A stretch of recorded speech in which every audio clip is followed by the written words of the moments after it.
Hello friends, आज हम इस वीडियो में क्लास 10th का मैथ चैप्टर नंबर 1 प्रश्नावली 1.1 का क्वेश्चन नंबर 1 को सॉल्व करेंगे। इससे पहले इस अध्याय का थ्योरी पार्ट मैंने ऑलरेडी अपलोड कर दिया है, उसका लिंक डिस्क्रिप्शन में दिया हुआ है, जब उसे देख सकते हैं।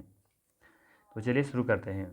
आज का क्वेश्चन है, पहला नंबर क्वेश्चन है, निम्नलिखित संख्याओं का एचसीएफ ज्ञात करने के लिए यूक्लिड विभाजन एल्गोरिथम का प्रयोग कीजिए। सवाल है कि एचसीएफ तो निकालनी है, लेकिन कैसे निकालनी है?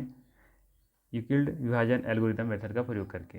ठीक है, तो चलिए, बहुत आसान सा होता है, कोई बड़ा चीज़ नहीं है। इसे सॉल्व कैसे करते हैं देखते हैं।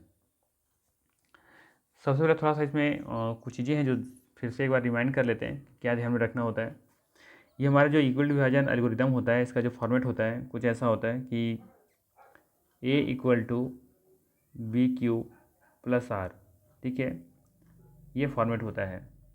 ठीक है, तो यहाँ पे देखेंगे हम कि यहाँ पे ए बी क्यू और आर क्या है।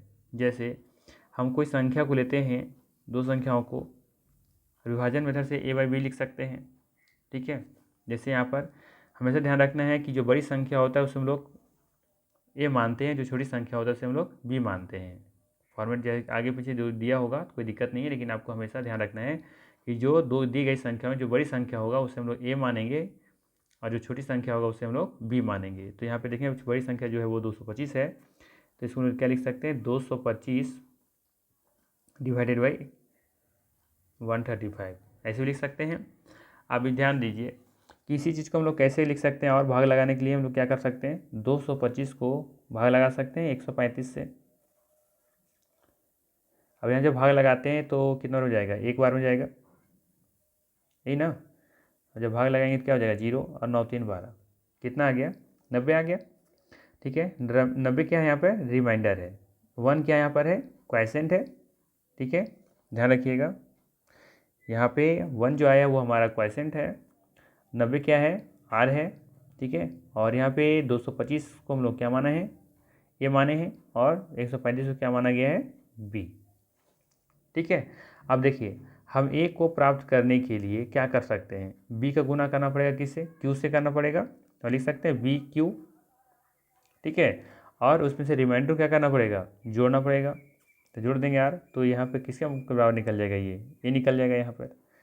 ये इसको बी को और ए को जब गुना करेंगे और उसमें से आर को जोड़ देंगे, रिमाइंडर को जोड़ देंगे, तो क्या आएगा, ये ए निकल जाएगा।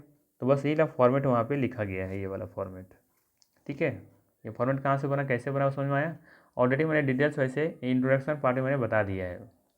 ठीक है, तो चलिए क्वेश्चन को सॉल्व करते हैं। तो यहाँ पर सबसे पहले हम क्या करेंगे, लिखेंगे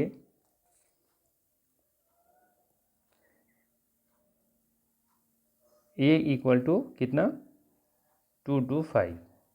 हमेशा ध्यान रखना है, बड़ी संख्या को ए मानते हैं। और बी इक्वल क्या ले लेंगे हम, 135।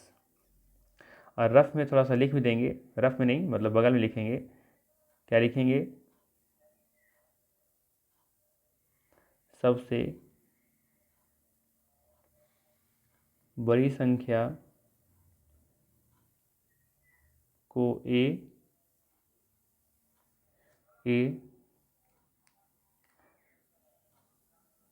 तथा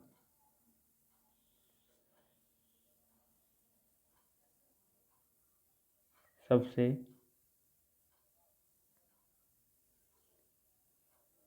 छोटी संख्या को बी मानते हैं। ठीक है, चलिए अब आगे देखते हैं। अब हम लिखेंगे नीचे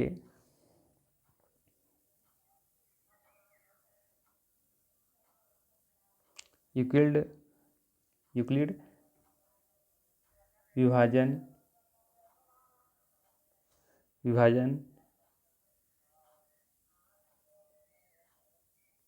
एल्गोरिदम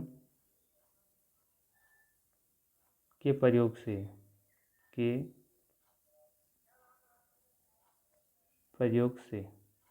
ठीक है, क्या प्रयोग करना है इसका, A equal B Q plus R. ठीक है, तो देखिए इस फॉर्मेट में हम क्या लिख सकते हैं, ए का मान कितना है मेरे पास 225 है। ठीक है, तो 225 को कैसे लिखा जाएगा, हमको इसको लिख सकते हैं 135, यहाँ बी मेरा क्या है 135 है, और क्यू याद कीजिए, क्यू मेरा क्या था यहाँ पे, जो क्वेश्चन आ रहा था कितना आया था 1 आया था, और रिमाइंडर कितना बच रहा था 90। ठीक है, ऐसे लिख सकते हैं। अब यहाँ ध्यान ये रखना है कि जब तक इस प्रोसेस में जब तक मेरा रिमाइंडर 0 नहीं हो जाएगा तब तक ये काम आपको करते रहना है। ठीक है, अब यहाँ से क्या होगा, अगला स्टेप जो लिखेंगे वो 135 जो है उसको यहाँ लेकर के आएंगे, इसको आप ए मानेंगे। ठीक है, अब 135 को हम कैसे लिखेंगे, तो ध्यान रखना है आपको 135 को कैसे लिख सकते हैं। तो देखिए ये जो रिमाइंडर है उससे आपको डिवाइड करना है, रिमाइंडर से क्या करना है डिवाइड करना है। तो ये कितना मैक्सिमम कितना टाइम डिवाइड हो सकता है, ये 1 टाइम 90 का गुना 1 से कर देंगे, और प्लस में रिमाइंडर कितना बच जाएगा 45। ठीक है, रिमाइंडर अभी भी 0 नहीं है, तो अब की बार फिर क्या करेंगे हम 90 को ये यहाँ लेकर के आएंगे। ठीक है, इक्वल टू, अब यहाँ रिमाइंडर से इसको क्या करेंगे डिवाइड करेंगे, तो 45 का गुना कितना से करेंगे 90 आ जाए, तो 2 से, रिमाइंडर क्या बचेगा यहाँ पे 0, तो देखिए 0 मिल गया।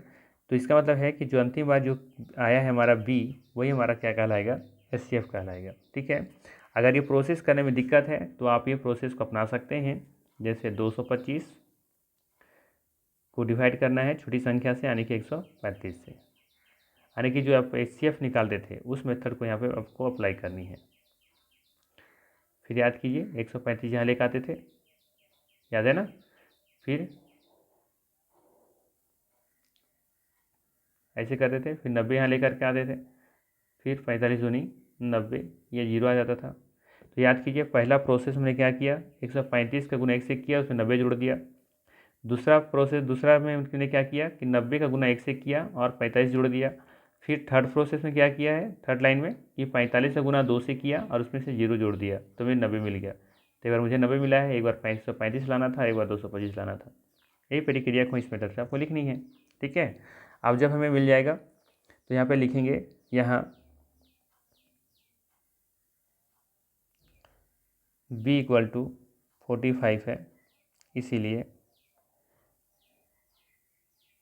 HCF इक्वल टू क्या हो जाएगा 45 आंसर। ठीक है, इसलिए HCF क्या होगा 45 होगा। ठीक है, अगर आप चाहें तो थोड़ा सा डिनोट भी कर सकते हैं। क्या डिनोट कर सकते हैं, लिख सकते हैं आप कि जब हमें R का मान 0 प्राप्त हो जाता है तो आगे हल करना बंद कर देते हैं, फिर हमें उसमें से जो B का मान होता है उस वही मेरा HCF होता है। ठीक है, इसीलिए HCF बराबर यहाँ पर क्या हो जाएगा 45 हो जाएगा, चाहे तो आप लिख सकते हैं इंडिकेट करने के लिए। ठीक है, बट आपको बेसिक प्रोसेस यही रहने वाला है। ठीक है, चलिए आगे देखते हैं क्वेश्चन नंबर 2 क्या कहता है। क्वेश्चन नंबर 2 में वही चीज़ है, फिर से हम यहाँ पे क्या मानेंगे, ए इक्वल टू ए का मान क्या ले लेंगे, बड़ी संख्या को लेंगे, बड़ी संख्या यहाँ पर है 38,220। ठीक है, और बी का मान है यहाँ पे 196 है। ठीक है, फिर वही चीज़ लिखेंगे, क्या लिखेंगे, सबसे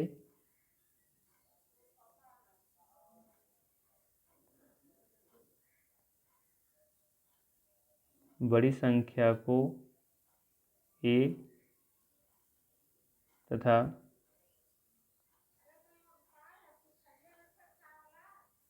सबसे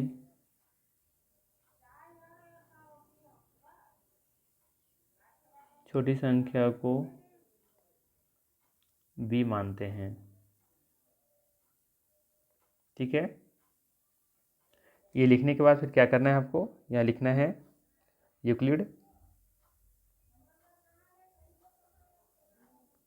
यूक्लिड विभाजन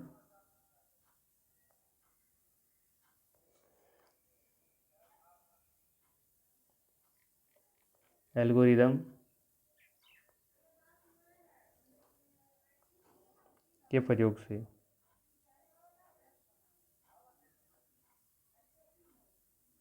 ठीक है, इतना लिखने के बाद आप क्या करेंगे, यहीं पर कर लेते हैं, ये हमारा कितना है, अच्छा पहले लिख लेंगे, मतलब पहले क्या इसका रूल क्या है, A equal to B Q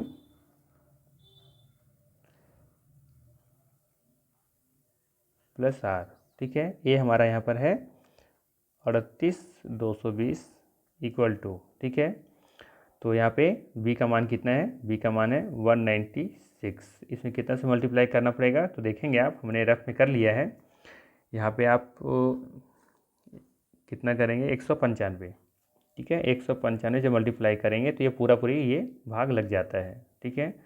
मतलब ये कि 38,220 को जब आप भाग लगाएंगे 196 से तो 195 बार में पूरी ये भाग लग जाता है, ठीक है। तो रिमाइंडर क्या आ गया हमें यहाँ पे 0। तो हमें रिमाइंडर 0 ही तो चाहिए था। तो यहाँ पे चूँकि यहाँ पे लिखेंगे b इक्वल टू क्या है यहाँ पे 196 है, ठीक है। तो क्या हो जाएगा यहाँ पे HCF इक्वल टू 196 आंसर, ठीक है। आई बात समझ में। तो सेम प्रोसेस है। चलिए आगे देखते हैं। थर्ड नंबर क्वेश्चन में क्या है, 867 और 225 का HCF निकालना है एल्गोरिथम मेथड से।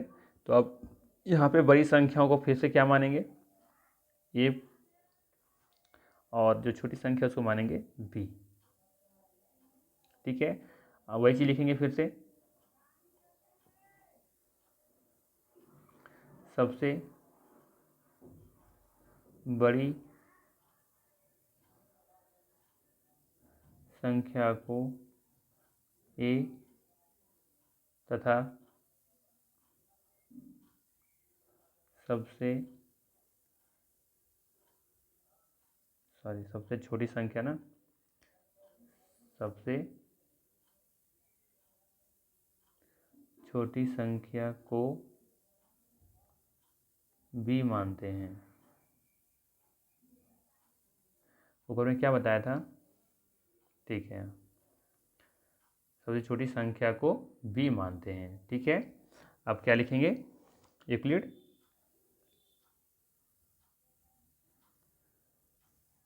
विभाजन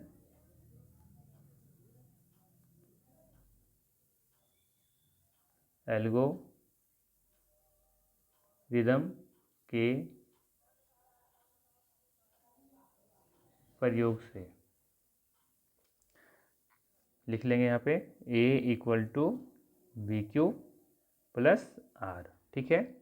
तो A का मान यहाँ पे क्या हो जाएगा 867 आ जाएगा, इक्वल टू B का मान कितना यहाँ पे है 255। कितना से मल्टीप्लाई करना पड़ेगा, तो मुझे लग रहा है यहाँ पे 3 दूनी 6, 3 बार लगता जाएगा, ठीक है। 3 बार मैक्सिमम भाग लग ही जाएगा, तो कर ही लेते हैं हम लोग यहाँ पे, ठीक है।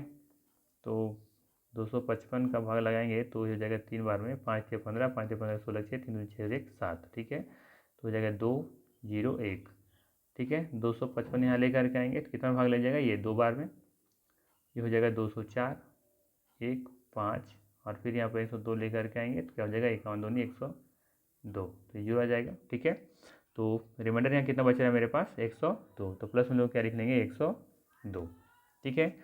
फिर से हम लोग B यहाँ लेकर के आएंगे, इसको A बनाएंगे, इक्वल टू क्या लिखा जा सकता है इसको 102 गुना 2, रिमाइंडर कितना बच रहा है यहाँ पे 51, ठीक है। फिर से यहाँ पे 102 यहाँ लेकर के आएंगे, इक्वल टू 51, रिमाइंडर को गुना करेंगे कितना से 2 से करना है हमें, तो ये रिमाइंडर क्या हो जाएगा 0। हमको 0 ही चाहिए था। जब रिमाइंडर 0 मिल जाए, चूँकि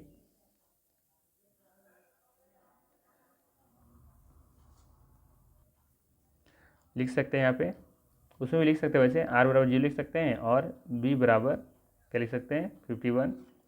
सो HCF इक्वल क्या हो जाएगा 51। अंतिम बार में ही डिवाइड हुआ है, इसी से हुआ है ना, HCF 51 हो जाएगा इसका आंसर, ठीक है। तो ये थे 3 क्वेश्चन, ठीक है। तो चलिए फिर मिलते हैं हम लोग नेक्स्ट वीडियो में। Thank you.